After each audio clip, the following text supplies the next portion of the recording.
Sup everybody, Chicken here with another Redstone tutorial. I thought that the last couple of vids I did that were over there, that mess, were a little bit complex. And I spent a little bit of time doing some more stuff. This is a complete redstone elevator. It works perfectly.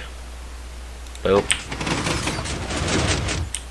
It works amazingly. There's the redstone back there. It's not too complex, but it's a little tougher than the basics, and that there is the ultimate piston door, as I called it.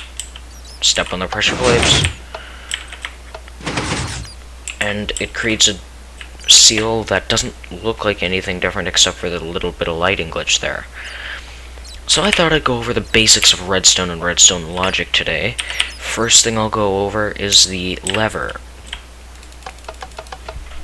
Really simple. It's just a switch that when you take redstone, which is this stuff, can be found as redstone, or you mine it with an iron pick or grater, place it down next to a lever, and it turns on. Use this, you can trigger redstone devices.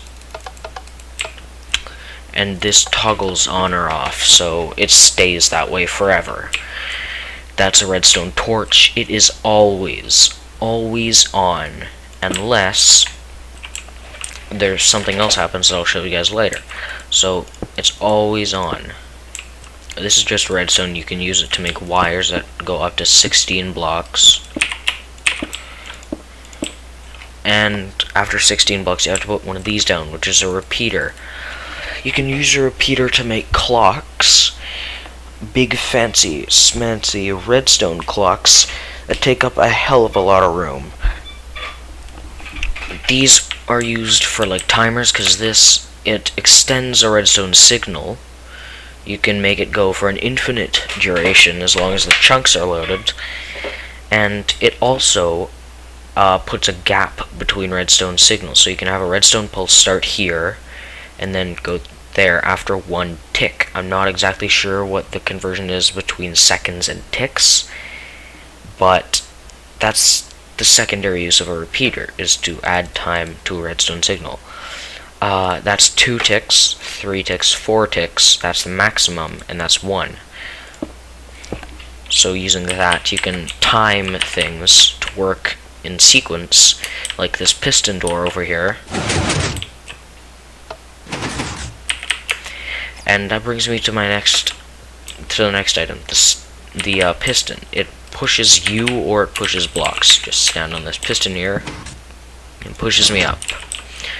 It can also push blocks such as stone, 1 block up, but when you break it, when you stop the redstone's pulse or redstone signal, it drops or contracts without pulling the block with it. The sticky piston, as seen, as example here, pushes you as a regular piston would do, but it also pulls stone or whatever block down with it. These are pressure plates, and you can use them in different ways. The stone pressure plate, this is a wooden pressure plate, is a basic one. You use 2 planks side by side in a crafting table, and it creates this. Is the most basic kind, and you just drop an item on it or step on it, and it will trigger a redstone signal. This is the stone one. It is made with smooth stone, not cobblestone, so you have to smelt cobble to be able to get it. And when you drop an item on it, it does not trigger, but you have to step on it. Unfortunately, if you're trying to make a secret base to hide away from mobs, you can't hide from zombies and stuff, because then they'll just walk over it and open your door. This is the gold pressure plate, and it triggers under light objects, or if you step on it. Or no, not if you step on it. It triggers a strong, or no, it gives a light redstone pulse. I'm sorry, I was under the impression that if you threw a smaller item on it, it would give off a pulse. There's this iron one.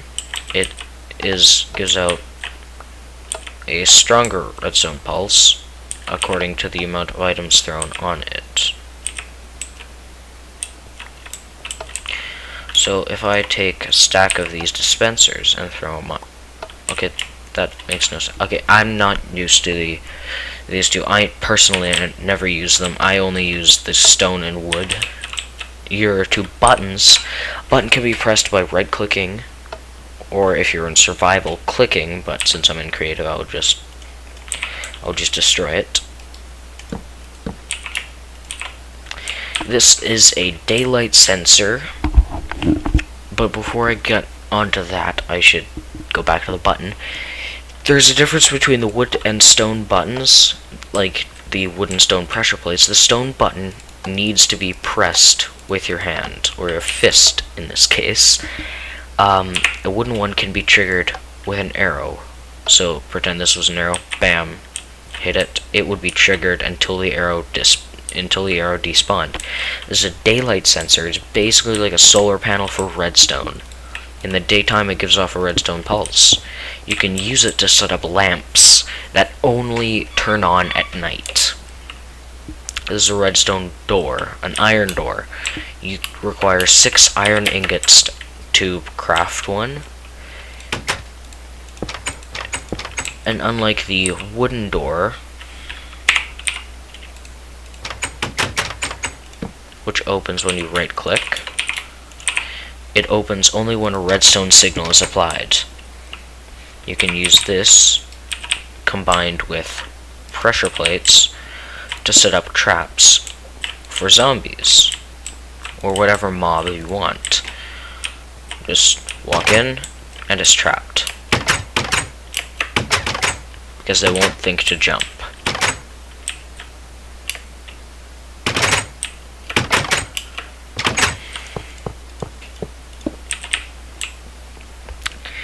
So next is the tripwire, which has 2 tripwire hooks and a string in the middle. Just regular string, see? Step on it. Step anywhere in the middle. You can have any amount of string you want, so far as I know. And step across, and it will put a redstone signal to the block attached to the tripwire hook, or you could just put redstone directly next to it and it'll still work. Next up is the redstone lamp. This is a lamp that it creates light when a redstone signal is applied. So this is what's used in conjunction with sticky pistons, a redstone block, which I'll show you a little later, and this daylight sensor to create light at night. So if I step on this, the texture will change, and if this was nighttime, it would actually create light. This is a dispenser. Put arrows or eggs in it. Hold on, I'm just gonna.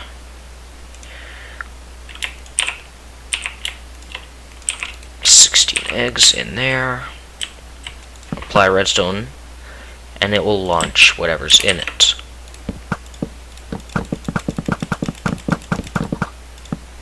There, chicken spawned. This is a note block. It creates assorted sounds based on what block it's sitting on. So, if it were on a dispenser, that's the no sound sound. So if it's on sandstone, it obviously makes a really terrible sound. Apparently for stone too. Maybe it has to be on wool or in midair or something. Yeah. So depending on what block it's on, it makes a different sound. And this is a trapdoor. It's like a door, but it goes vertically, so you can conceal holes in the ground.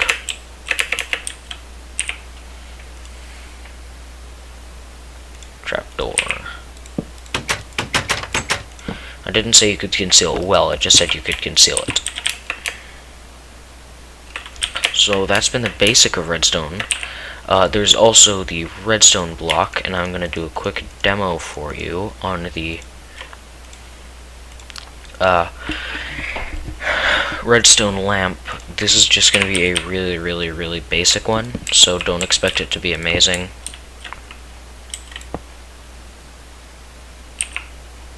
Redstone lamp.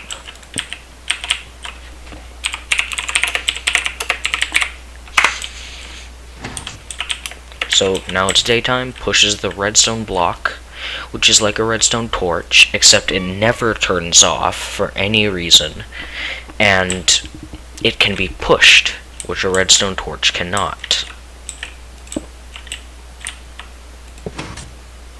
Just broke the torch. But there you go, here is the redstone lamp. So basic redstone lamp right there. Can't really think of anything else to demo right now, actually.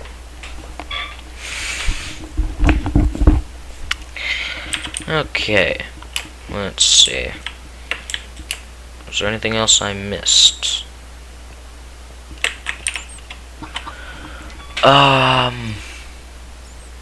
There's TNT, but it's kind of obvious what that does. Screw it, I'm gonna show it anyways. Go with a bang.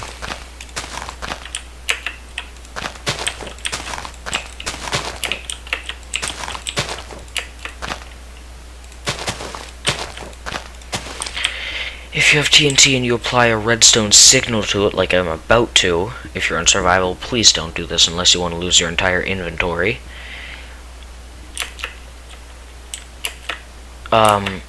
Yeah, if you're in survival, don't do this.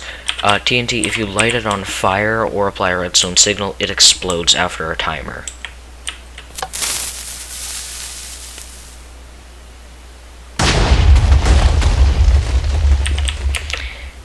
Ew. Oh, well, that almost turned out terribly. Let me just fix this up. There, nothing wrong happened here at all. Everything is perfectly fine. Wonder if it blew up anything in here. No. No, it didn't.